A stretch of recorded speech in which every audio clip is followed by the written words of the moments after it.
우리 인생에 있어서 가장 마음이 설레고 행복한 순간이 있다면 아마 결혼식이라고 할 수 있습니다. 여러분 옛날에 그 결혼식 기억이 나죠? 너무 오래돼서 또 쉽게 잊어버릴 수도 있겠지만 잠시 그때 여러분 한번 모습을 한번 연상해 봤으면 좋겠어요. 또 우리 결혼하지 않은 젊은이들은 앞으로 결혼식의 내 아름다운 모습 한번 상상해 보시기 바랍니다. 저는 28살에 결혼을 했습니다. 적당한 나이죠? 그럼 제가 이제 농촌에 이제 목회를 하러 들어갔어요. 그래서 제가 이제 30에 이제 목사 안수를 받았습니다.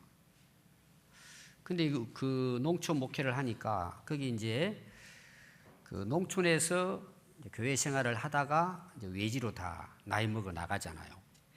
근데 우리 근사님 아들 중에 하나가 이제 뭐 명절이라든지 고향에 내려오면 꼭 이제 주일날 옛날 이제 모교니까 꼭 예배를 드리고 갔어요.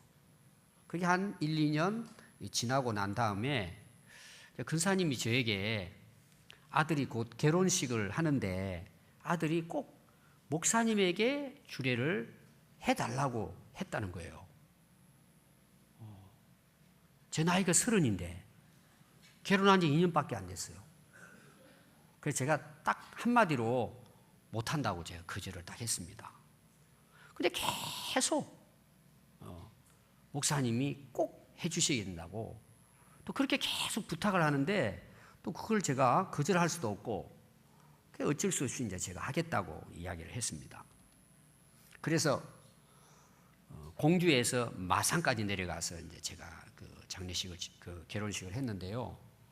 더 제가 참 당황한 건 뭐냐 하면 신랑 나이가 34이에요. 제가 이제 해야 되죠. 내려가서 이제 그 예식장을 미리 가서 제가 본 거예요. 그러니 이제 앞에 이제 그 결혼식을 진행하고 있잖아요. 진행하는 분이 원로 목사님이세요. 머리가 하얀 분이 주례를 하고 내려오신 거예요. 제가 그 자리에 선다니까 야 이게 너무 두려운 거예요. 무섭고 어떻게 해야 되냐 이거를. 근데 제가 이제 준비하면서 이 결혼식 이제 주례를 준비해야 되잖아요. 준비를 하면서 제 마음에 딱 이렇게 든 게 있었어요. 결혼식에 가장 중요한 것이 서약이라는 걸 제가 아는 거예요. 그래서 그게 좀 저에게는 그래 뭐 나이를 떠나서 결혼식에 이 서약이 중요하니까 그렇게 하고 제가 이제 결혼 주례를 마쳤습니다. 우리가 이 결혼을 해서 살아가면서 우리 부부가 행복하고 또 가정이 행복할 수 있는 방법이 뭐겠어요? 서약한 대로 사는 거예요. 서약한 대로 사는 것입니다. 굉장히 중요합니다. 자, 우리 예수 믿는 사람들은 예수님을 믿고 우리가 마음으로 영접하잖아요. 그럼 우리는 예수님과 한 몸이 되는 거예요. 그걸 영적으로 말하면 예수님과 결혼한 것과 같은 거예요. 함께 살아가는 거예요. 여러분 이스라엘 백성들은 대단한 백성이 아니에요. 근데 하나님이 그들을 불러가지고 자기 백성을 삼은 거예요. 그래서 약속을 한 거예요. 너는 이제 내 백성이다. 그럼 너는 이제 이 말씀대로 살아가라. 그리고 이제 이스라엘 백성들이 예 하고 언약을 맺은 거예요. 그렇게 해서 하나님의 이제 백성이 된 것입니다. 하나님과 뭐예요? 이제 계약을 한 거죠. 약속을 한 것입니다. 그게 이제 이스라엘 백성들이에요. 택함 받은 이스라엘 백성들입니다. 그 당시 고대 사회는 계약을 하잖아요. 언약을 합니다. 언약을 할 때는 어떤 방식으로 하느냐 하면은 짐승을 잡아요. 뭐 양을 잡는다든지 뭐 소를 잡는다든지 이제 그 중요한 계약일수록 큰 짐승을 잡겠죠. 그걸 잡아가지고요 딱 반으로 쪼개요. 반으로 쫙 쪼갭니다. 그리고 그거를 옆으로 이렇게 딱 갈라놓는 거예요. 그리고 계약자들이 그 사이를 지나가면서 언약을 하는 거예요. 그럼 그 내용이 뭐겠어요? 이 계약을 어기면은 뭐예요? 내가 이처럼 죽어도 된다 맹세하는 거죠. 그러니까 계약이, 언약이 얼마나 중요하다는 것을 보여준 거죠. 그러니까 이스라엘 백성들이 하나님하고 언약을 하고 계약을 했다는 것은 사실은 생명을 담보로 하는 거예요. 그만큼 중요하다는 거죠. 그래서 하나님께서 그 이스라엘 백성들과 그 언약을 맺는 것은 노아 때부터 시작이 됩니다. 노아 시대. 그 다음에 또 누굴까요? 아브라함, 또 모세죠.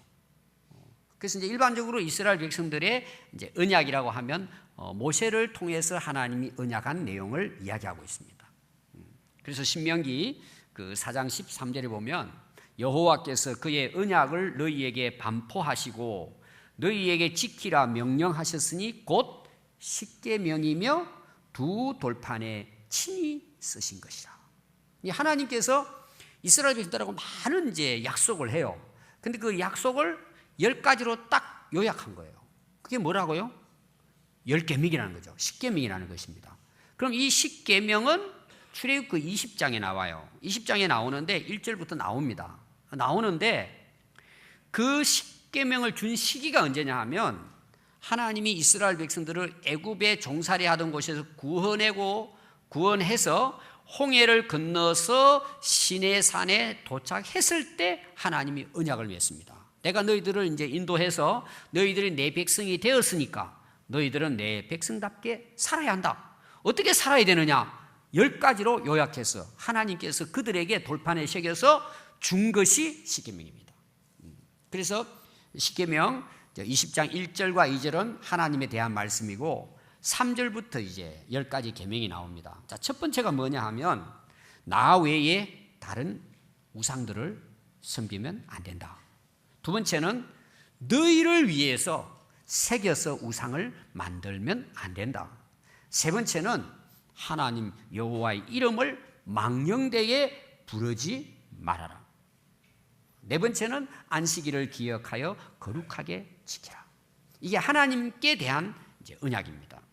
다섯 번째는 네 부모를 공경해라. 사람과의 언약이죠.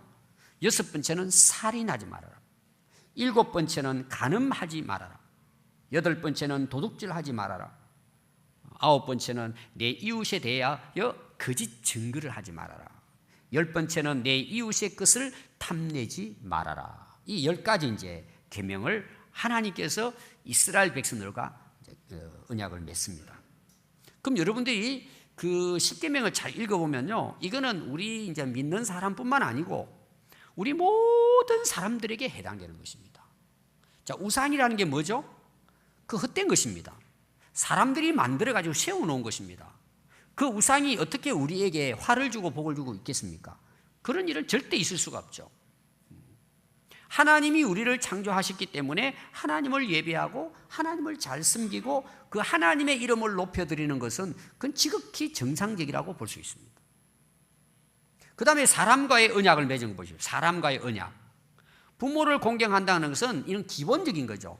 우리 인격이라든지 우리 어떤 윤리 도덕에 있어서 사회를 구성해 나가는 데서 가장 중요한 것은 가정으로부터 시작되잖아요. 근데 태어날 때부터 부모님을 공경하는 자녀로 태어나면 그 자녀가 복이 되는 거죠. 그럼 그렇지 않겠어요? 그래서 우리 특히 예수 믿는 우리 부모들은 아이들을 어릴 때부터 부모를 잘 공경할 수 있도록 교육을 시켜야 합니다. 그 보여줘야 돼요. 그거를 잘 깨달을 수 있도록. 아멘. 그 잘 깨달을 수 있도록. 그것은 부모가 공경받는 뭐 뜻도 있겠지만 그 자녀들이 훌륭하게 자랍니다. 우리 교회에 이제 다니는 우리 가정들 보십시오. 아이들이 좀 자라잖아요. 어릴 때는 이제 뭐 유아기 때는 이제 부모들이 안고 교회 나오잖아요. 학교 들어갈 때까지는 그냥 부모와 같이 안 떨어지고 오니까. 근데 초등학교로 올라가고 또 나이를 좀 먹고 애들이 고학년이 되고 중학교 올라가고 고등학교 올라가면 어떻게 해요? 교회 가자 그러면 어떻게 하죠? 잘 따라오는 애들도 있지만 상당히 많은 아이들이 종교는 자유입니다. 그리고 이제 거부를 해요. 안 따라온다는 거죠. 그럼 여러분, 그 누구의 책임이 있을까요? 부모의 책임이 있는 거예요. 하나님은 자녀들로 하여금 부모를 공경하도록 잘 어릴 때부터 양육하라고 한 거예요. 그것은 부모를 위한 것도 아니고 어떤 경우 하나님을 위한 것도 아니고 그는 바로 자기 인생이 복되도록 하기 위한 거예요. 나중에 우리가 그 유다 백성들의 그 고집스러운 부분들이 나옵니다. 그러니까 여러분 어릴 때부터 부모를 잘 공경하도록 양육시키는 것은 부모의 책임입니다. 그럼 그 아이들이 자라보세요. 자라면서 예를 들어 하나님 말씀을 가르치고 오늘 우리가 예배드리러 가야 되니까 일찍 일어나서 우리 준비해서 가자 그러면 애가 일어나서 예 아빠 엄마 다 준비했어요. 빨리 가요. 이렇게 여러분들이 예배를 드리고 신앙생활을 한다고 생각해 보세요. 그럼 그 애들은 반드시 바르게 자라게 돼 있습니다. 그럼 그 애들이 부모도 공경할 뿐만 아니라 하나님도 잘 섬길 뿐만 아니라 복을 받겠죠. 그러니까 이 십계명은요 진짜 우리 사람들이 지키기만 하면 이거는 복입니다. 그 다음에 나오는 내용 쭉 보십시오. 전부 다 그것은 이웃과의 관계예요. 이게 다른 사람에게 한마디로 말하면 나쁜 일 하지 말라는 거예요. 오늘 우리 사회를 보십시오. 어떤 경우는 사람 만나는 게 무서운 시대예요. 우리가 어릴 때부터 자라면서요 부모를 공경하고 이웃을 섬기는 자녀들로 양육해야 될 책임이 우리 부모에게 있는, 특히 우리 그리스도인들은. 여러분 우리가 혼자 잘나서 삽니까? 다 우리가 더불어 살아요. 그래서 우리 성도들은 위로는 하나님을 잘 섬기지만 아래로는 우리가 서로 이웃을 뭐예요? 사랑하고 섬기고 돕고 나누면서 하나의 공동체를 만들어가는 거예요. 아무리 세상이 악해도 우리 그리스도인들은 이웃들을 섬기고 함께 살아갈 수 있도록 나만을 위해 사는 것이 아니라 항상 우리가 기억해야 될 것은 더불어 살아간다는 생각을 가지고 뭔 일을 하든지 학생들이 공부를 하든지 어른들이 사업을 하든지 우리는 함께 섬기며 나누며 하나님의 나라를 세워가는 것이 우리 하나님의 백성들이라는 삶을 기억해야 돼요. 그럼 여러분 그 사람은요 존경을 받습니다. 또 그 삶이 아름답습니다. 누가 봐도 신뢰합니다. 저는 우리 평안교회 성도들이 가정에서 뿐만 아니라 정말 이웃들에게도 빛이 되고 그리스도의 향기가 되고 선을 베풀고 함께 더불어 살아가는 데 있어서 존경받는 그런 성도들이 될 수 있기를 바랍니다. 그래서 오늘 여러분 말씀은 그런 배경으로 해서 하나님께서 예레미야 선지자를 세워서 유다인들에게 전하는 말씀입니다. 그 말씀의 내용도 결국은 뭐예요? 하나님이 언약한 것은 반드시 이루어지기 때문에 너희들이 하나님과 언약한 그 말씀을 기억하고 꼭 지켜라. 그걸 거듭거듭 선지자를 통해서 말씀하고 있는 내용입니다. 그래서 오늘 거기 1절 말씀을 제가 간략하게 1절부터 설명을 드리면 하나님께서 예레미야 선지자를 불러서 이스라엘 백성들과 맺은 이 언약의 말씀을 네가 잘 듣고 그걸 바르게 전해라. 이 언약의 말씀을 따르지 않고 세상 사람들처럼 그냥 자기 욕심대로 살아간다면은 그는 저주를 받을 것이다. 여러분 축복이 좋아요? 저주가 좋아요? 다 우리는 복을 받는 걸 좋아하잖아요.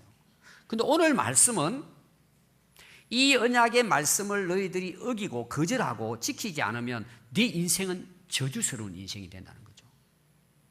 여러분들이 성경을 잘 보시면은 하나님께서 이스라엘 백성들에게 말씀하실 때 특히 여러분들이 이제 신명기 28장을 보면 구체적으로 나오죠. 하나님께서 항상 처음에 말씀하실 때는 축복을 약속합니다. 너 이거 이렇게 지키면 네가 복을 받는다. 뭐 들어가도 복을 받고 나가도 복을 받고 복에 대한 말씀을 계속합니다. 근데 오늘 말씀을 여러분 보십시오. 저주부터 시작이 됩니다. 이건 왜 그럴 것 같아요? 이유가 있겠죠. 순서가 바뀌었단 말이에요. 여러분 자녀들이 잘못했을 때 어떻게 해요? 여러분 자녀들이 못된 짓을 했어요. 잘못을 했습니다. 그랬을 때는 여러분 대개 무슨 말부터 해요? 여러분 자녀들은 다 착한 모양이네요. 아무 문제 없이. 거기에 지적을 하잖아요. 너 이렇게 했다가는 너 나중에 너 못된 사람 되는 거야.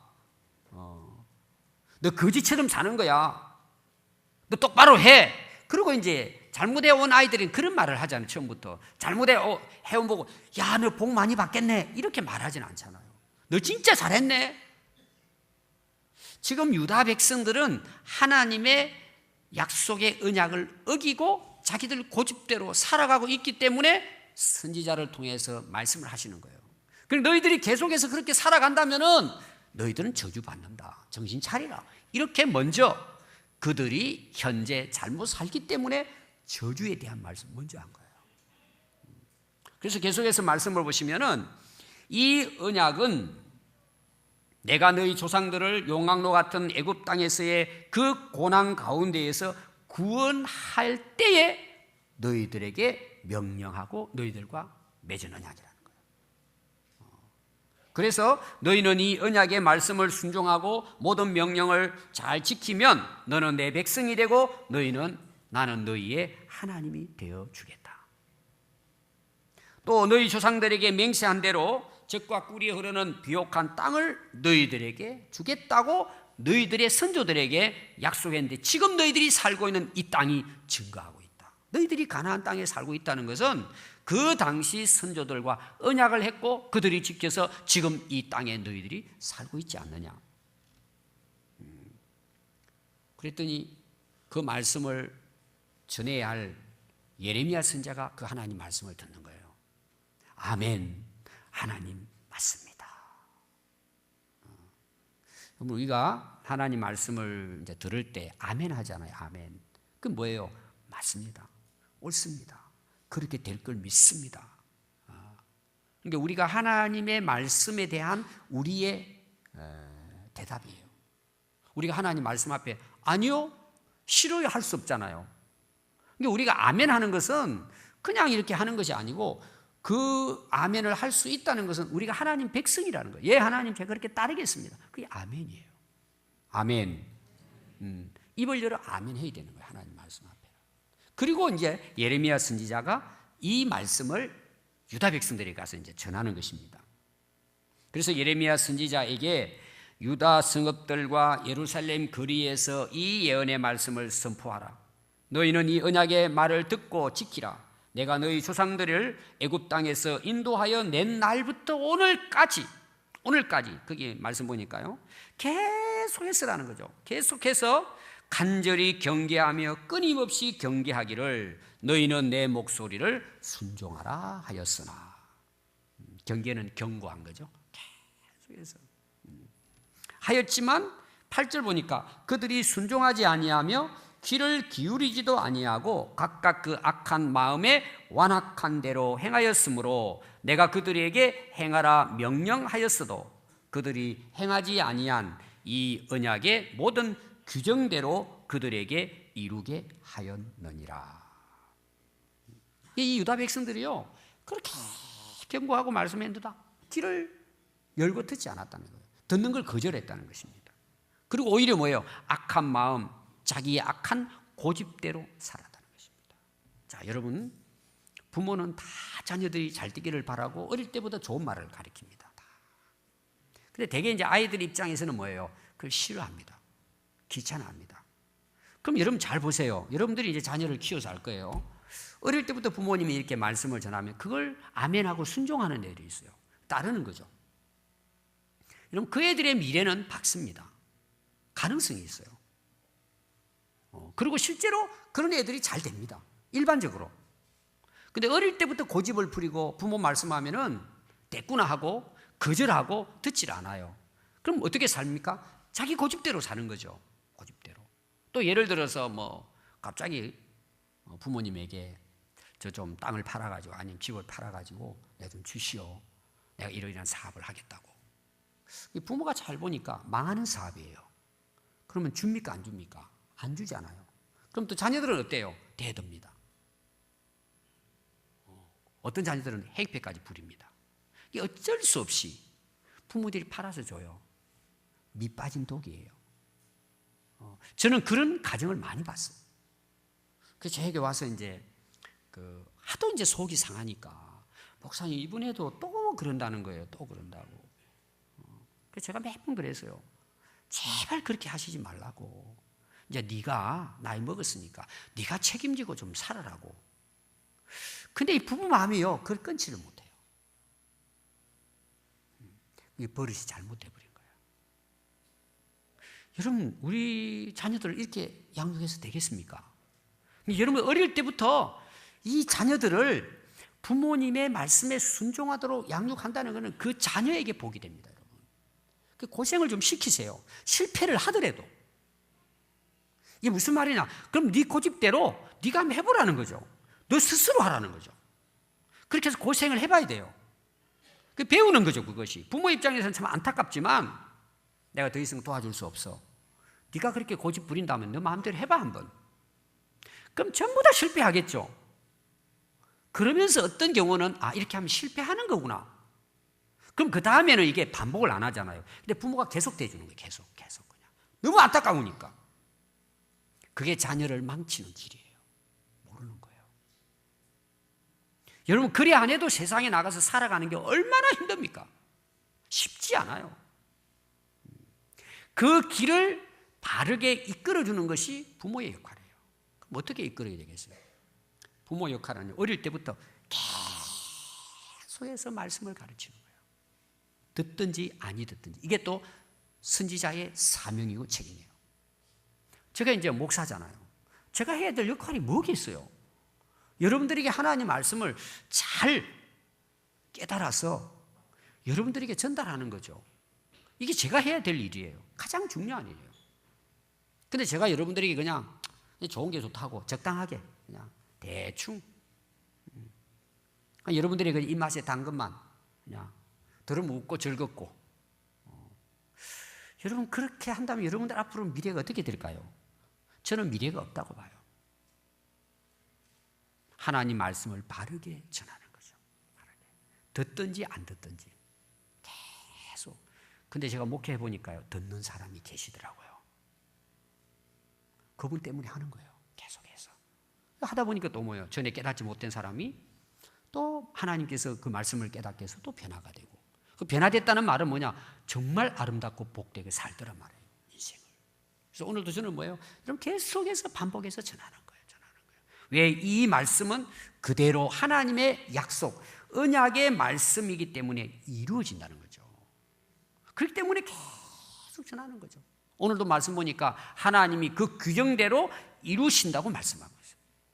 하나님은 약속하신 것을 신실하게 지키시는 하나님이십니다. 여러분, 우리가 예수님을 믿고 하나님 백성이 됐습니다. 그럼 우리는 어떻게 살아야 되느냐? 하나님 말씀대로 사는 거예요. 그게 우리 신앙의 기준입니다. 오늘 많은 사람들이 이제 인생을 살아가면서 참 힘들어하는 게 많아요. 여러 가지. 그 힘들어하는 중에 진짜 그 본질적인 고민이 뭐냐? 도대체 어떻게 살아야 되냐 이거죠. 어떻게 살아야 인생을 바르게 살 수 있냐? 어떻게 살아야 내 미래가 있고 내가 어떻게 살아야 앞으로 희망적으로 인생을 진짜 행복하게 살 수 있을까? 여러분, 그 길은 우리를 창조하신 하나님의 약속의 말씀을 믿고 따르는 길뿐이에요. 이게 진리이기 때문에 그래요. 그래서 여러분들이 이제 성경 말씀 우리가 배우잖아요. 또 오늘 설교도 듣고. 그럼 대부분 사람들이요, 자기 지금 생각이나 현실하고는 이게 잘 안 맞아요. 아니, 이런 세상에 어떻게 그렇게 살 수 있느냐 이거죠. 안 된다고 생각하는 거예요. 그건 다 자기 생각이에요. 아니, 하나님 말씀이 진리인데 그게 안 될까요? 여러분, 됩니다. 아까 제가 아멘을 가르쳐 드렸는데 됩니다, 여러분. 진리입니다. 이루어지는 거예요. 그럼 누가 과연 이 하나님의 약속의 말씀을 지키고 살아갈까라는 거예요. 첫 번째입니다. 오늘 거기 여러분 4절 말씀 보면은 이스라엘 백성들이 어디에서 하나님이 구원해 내셨느냐 하면 새 풀무 애굽 땅에서 이끌어내어 구원해 주셨다는 거예요. 그 새 풀무라는 거 오늘 말하면은 용광로입니다. 용광로. 그러니까 이스라엘 백성들이 430년 동안 그 애굽에서 노예 생활을 했다는 것을 용광로에다 비유한 거예요. 여러분, 용광로에 들어가면 우리가 다 녹아버리잖아요. 그만큼 고통스러운 세월을 이 이스라엘 백성들이 430년 동안 애굽 땅에서 보냈다는 거예요. 노예로서. 근데 하나님이 그 가운데 그들을 끌어내서 구원해 주셨다는 것입니다. 여러분 한번 생각해 보세요. 그 정말 그것도 하루 이틀이 아니고 430년 동안 그 노예의 삶을 하나님이 청산하게 하시고 그들을 그 길로 하여금 빼내서 구원하여 그들로 하여금 자유케 하고 하나님이 약속하신 풍성한 가나안 땅에 살게 해주셨어요. 그럼 여러분 이 하나님의 은혜를 정말 이 은혜를 구원해 주신 이 하나님의 은혜를 깨닫고 아는 사람은 당연히 하나님의 약속의 말씀을 지키고 살아간다는 것입니다. 오늘 우리도 마찬가지입니다. 우리는 죄와 사망에서 구원받은 하나님의 백성입니다. 우리는 전에 사단 마귀의 종으로 끌려다녔습니다. 그냥 참 인생을 어둠을 헤매며 방황했습니다. 근데 하나님께서 우리를 사랑하셔서 그 자리에서 우리를 끌어내서 우리를 살려주셨습니다. 자유케 해주셨습니다. 그걸 위해서 예수님은 십자가에서 희생의 제물이 되어주셨습니다. 우리가 이 하나님의 구원의 은혜를 안다면 당연히 하나님의 말씀을 지키게 됩니다. 여러분 많은 이제 자녀들이 왜 성장해서 부모님을 공경하지 못할까요? 자기를 낳아 길러주신 그 부모의 은혜를 망각했기 때문에 잊고 사는 거예요. 우리 사람들이요 자기 유익한 것은 끝까지 기억하고 있어요. 근데 남이 나에게 준 은혜에 대해서는 쉽게 잊어버리는 거예요. 특별히 우리 성도들도 마찬가지예요. 하나님 주신 은혜를 쉽게 잊어버리는 거예요. 그러다 보니까 뭐예요? 내 생각대로 사는 거예요. 그 은혜를 잊지 않고 기억하고 살아가는 사람들은 반드시 하나님의 약속의 말씀을 지키고 살아갑니다.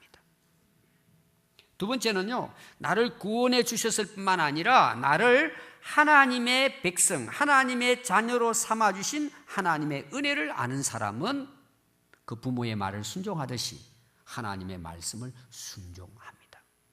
그래서 에스겔서 여러분 16장 오늘 집에 돌아가셔서 그게 62장까지인가 되어 있는데 깁니다, 장이. 그 내용이 뭐냐 하면 하나님께서 이스라엘 백성들을 어떻게 택해서 하나님의 백성, 하나님의 자녀로 삼아주신 것에 대해서 아주 적나라하게 거기 표현하고 있습니다. 이런 내용이에요. 하루는 하나님께서 길을 가시는 거예요. 예를 이제 비유를 든 것입니다. 길을 가는데요, 뭐가 꿈틀거리고 있는 거예요, 들판에. 그래서 쭉 곁으로 지나가다 보니까 애기예요. 피투성이인 거야. 이 애를 낳은 엄마가 이 애가 좀 그 장애가 있고 이 애가 이 사람 같지 않을 것 같으니까 들판에다가 버려버린 거예요. 그러니까 하나님이 그걸 보면서 너무 불쌍하잖아요. 그래서 하나님이 가서 불쌍해서 안고 와가지고는 그 피투성이를 씻어가지고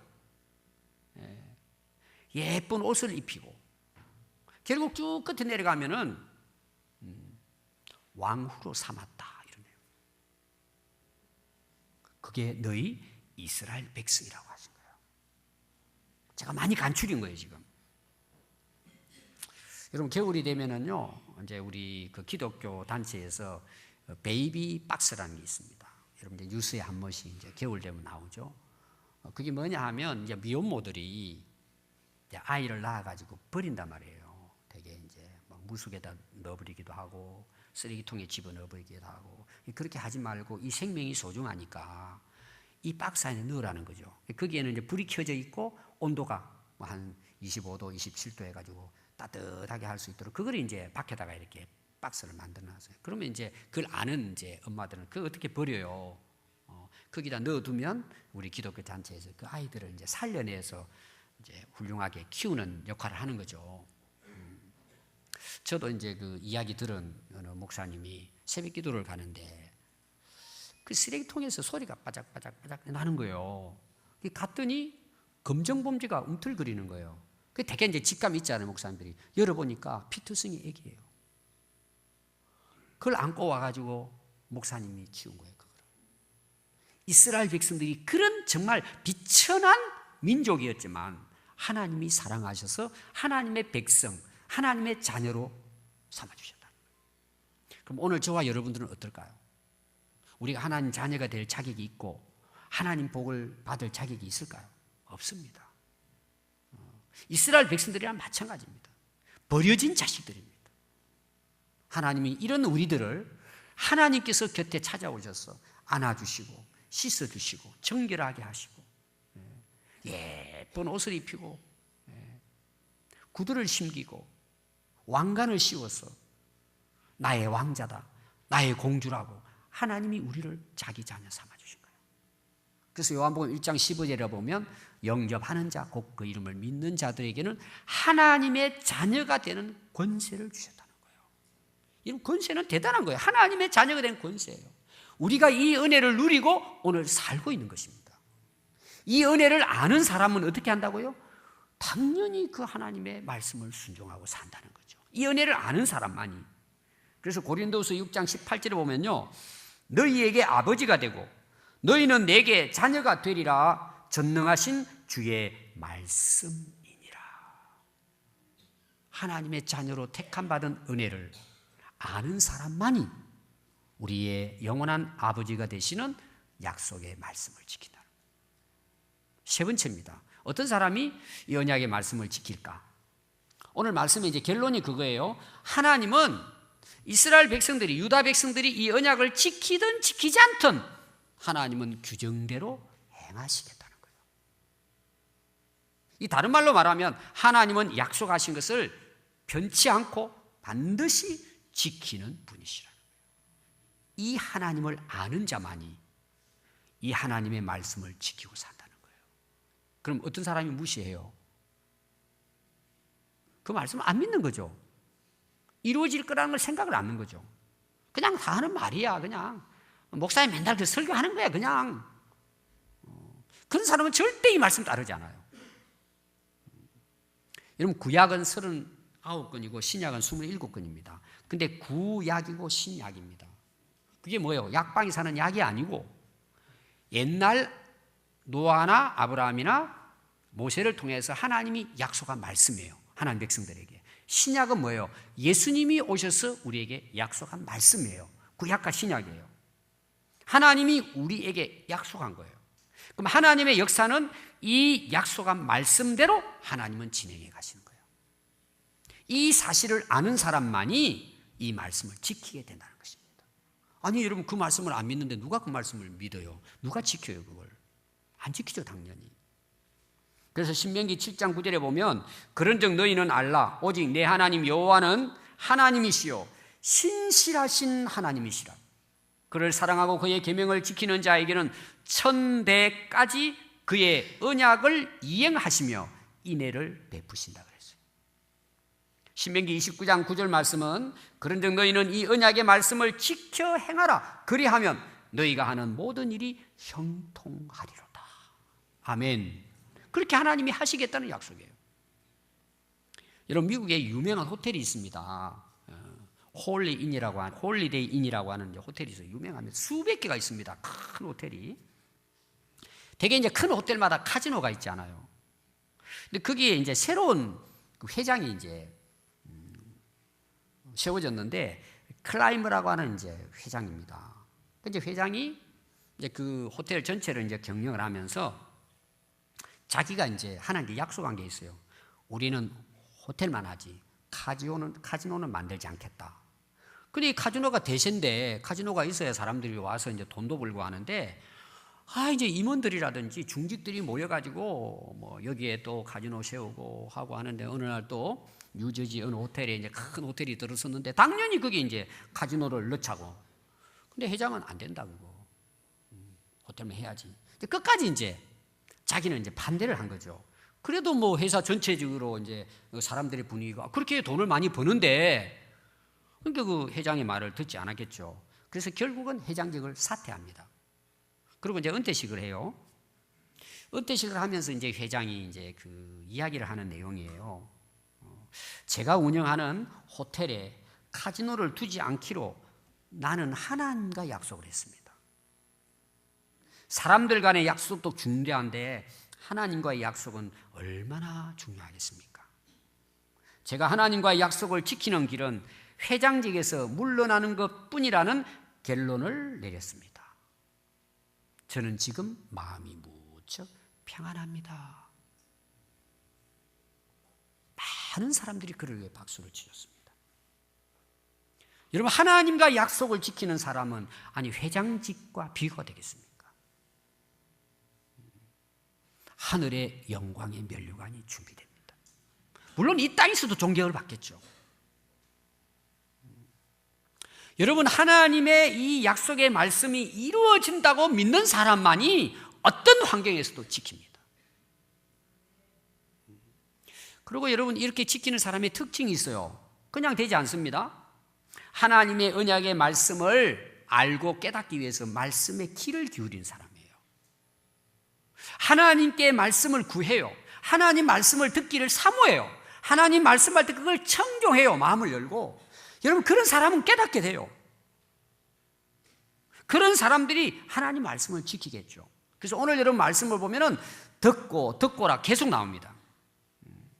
이 언약의 말씀을 듣고 너는 예루살렘 유다에게 전해라.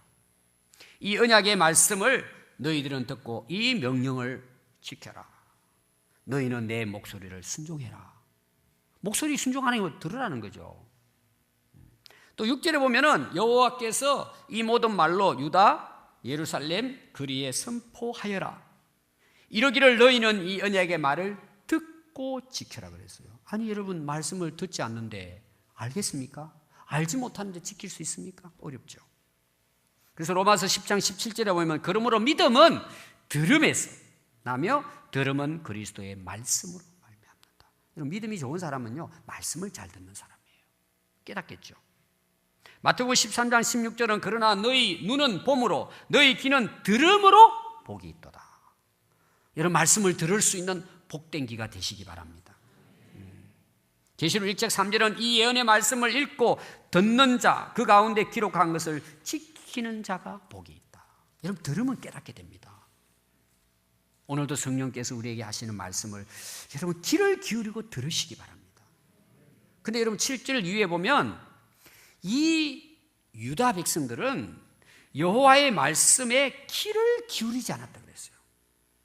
각각 그 마음에 완악한 대로 행했습니다. 왜냐? 하나님 말씀을 듣지 못하니까 자기 악한 생각을 가지고 그대로 사는 거예요. 그게 악한 줄도 모르고 살아간다는 것입니다.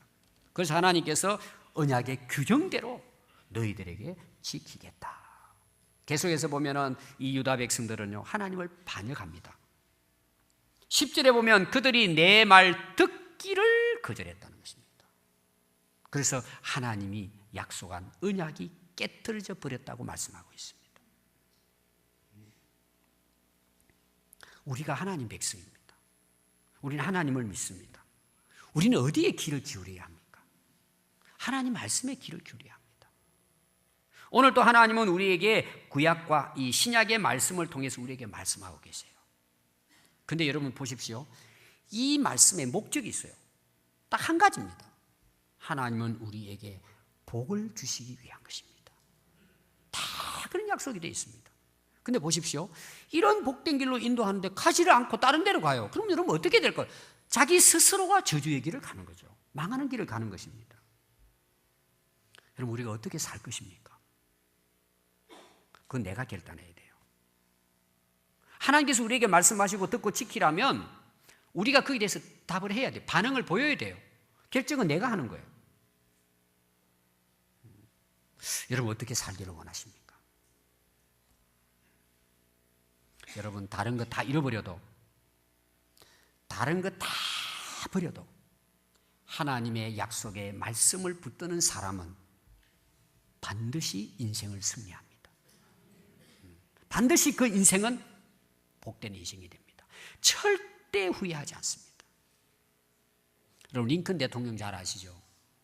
대통령이 됐습니다. 어느 날 이렇게 방문을 하러 이제 그 군대를 이렇게 도는데 어느 장군이 와서 이 더운 날 오신다고 수고했습니다. 그렇게 얼음을 타가지고 위스키를 이제 시원한 거 드시라고 그랬더니 거절했습니다. 또 조금 가니까 장군이 아마 자기가 담배를 피우고 있으면 옛날에는 이렇게 많이 피웠잖아요. 길을 가면서도. 먼저 대통령에게 이제 한 개 빚들여서 대통령이 먼저 그 피우시라고요. 딱 거절을 했다는 거예요. 그러면서 이야기를 했답니다. 그 장군에게 이렇게 이야기했어요. 내가 9살 때였는데 그때 어머니가 위독해서 곧 돌아가시기 직전에 그 링컨의 어머니가 일찍 돌아가셨습니다. 굉장히 그 믿음이 좋은 분이었죠. 이제 내는 이제 다시 살아날 길이 없는데 내가 너에게 그 부탁이 있다. 약속할 수 있겠니? 그런 거예요. 9살 먹은 애한테. 전에 이제 그 제가 예화는 자기 가지고 있는 성경을 보여주면서 밑줄 친 것을 보고 하나님이 하라는 걸 하고 하지 말라는 건 절대 하지 마라. 예. 오늘 내용은 이제 그게 아니고 이런 거예요. 너 평생 술과 담배를 입에 대지 않겠다고 약속하겠니? 어린 아이. 근데 그때 어머니에게 약속을 한 거예요. 예, 어머니 알겠습니다. 그때 어머니와 약속한 것 때문에 지금까지도 술, 담배를 거절한다고. 여러분 이 정도로 자라면 그 자녀는 복되게 돼 있어요. 또 하워드라는 장군이 있습니다. 아주 신실한 장군입니다.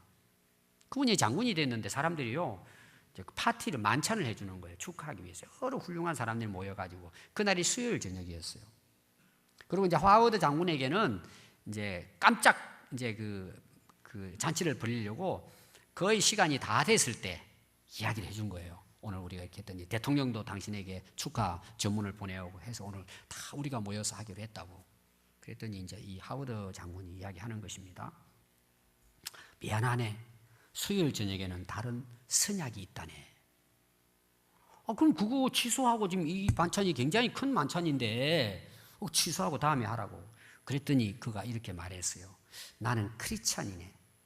나는 내가 교회에 나가게 되었을 때 수요일 밤 기도 시간에 꼭 주님을 만나 뵙겠다고 주님과 약속을 했다네.